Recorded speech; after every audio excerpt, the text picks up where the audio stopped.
Bonjour à tous et à toutes, chers adhérents de BHC.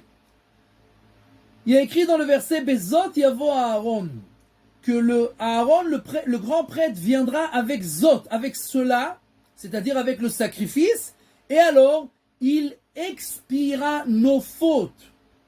Extraordinaire. Un tour de baguette magique, le Kohen qui arrive, il offre un sacrifice, Bezot, avec cela il vient, et nous on est tranquille. Jusqu'à aujourd'hui, il y a énormément de gens qui croient. On va à la Sina, on va faire un petit tour de baguette magique, on va dire El Nora Alila, et tout va bien se passer. Bezot Yavo Aaron, avec cela on va venir à la synagogue, ou avec le korban, ou avec la tfila, ou avec le sacrifice, ou avec la prière, et on est tranquille. Dans la Chassidut, on explique on dit dans la prière, la prière, le repentir et l'aumône, la tzedaka, c'est elles qui peuvent expier les fautes de l'homme. Alors, tchouva, c'est tzom. C'est le fait de jeûner, de se repentir. Tzom. Tzom en valeur numérique, c'est 136. La tzedaka, c'est mammon, c'est l'argent. Mammon en valeur numérique, c'est 136. Et la prière, c'est kol, c'est la voix. Et la voix, kol, en valeur numérique, c'est aussi 136. Alors, la prière, l'aumône et le repentir, c'est eux qui peuvent aider l'homme. Et les trois en valeur numérique, c'est 136. 136 fois 3, ça fait 408. Bezot yavo Aaron. Zot en valeur numérique, c'est 408. Avec cela, avec ces 408, avec sa tchouva, la tfila ou tzedaka, avec l'aumône, la prière et le repentir, le Kohen Gadol pourra venir et expier nos fautes. Il ne faut pas se tromper, il n'y a pas de tour de magie dans la Torah. On doit travailler. Alors, récapitulons. On a 3 choses dans lesquelles on doit se renforcer.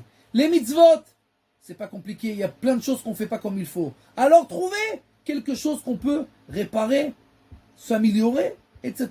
On ne va pas tout faire, mais au moins une partie, 2, 3, 4, 5 choses, ce qu'on peut faire. Tfila, la prière. Est-ce que tu pries tous les jours? Non. Alors viens à la synagogue tous les jours prier en minyan. Si tu viens en minyan, tu parles, arrête de parler. Si tu viens en retard, viens à l'heure. Montre à Kadosh Baruch Hu quelque chose que tu arranges dans ta prière.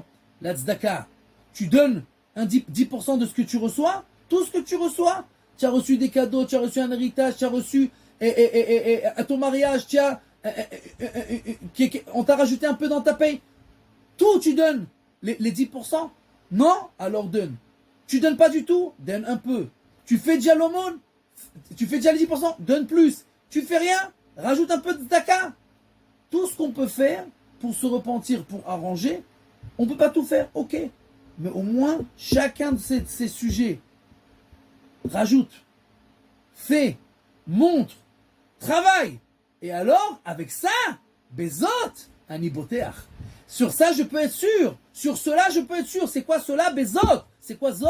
Tzom kol mamon. C'est quoi Tzom kol mamon? Tshuva utfila tzedaka. C'est la prière, c'est le repentir, c'est l'aumône. Bezot aniboteach. Sur ça, je peux être sûr que Akadosh Baruch Hu, il va expier mes fautes. Ursil lo yavin et Zot. Mais l'imbécile, il comprend pas Zot. Il comprend pas cela.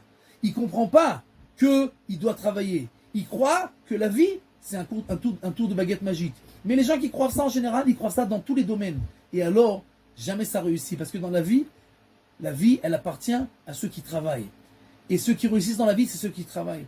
Et donc, dans tous les domaines de la vie, et les domaines matériels, et les domaines spirituels, Bezot aniboteach.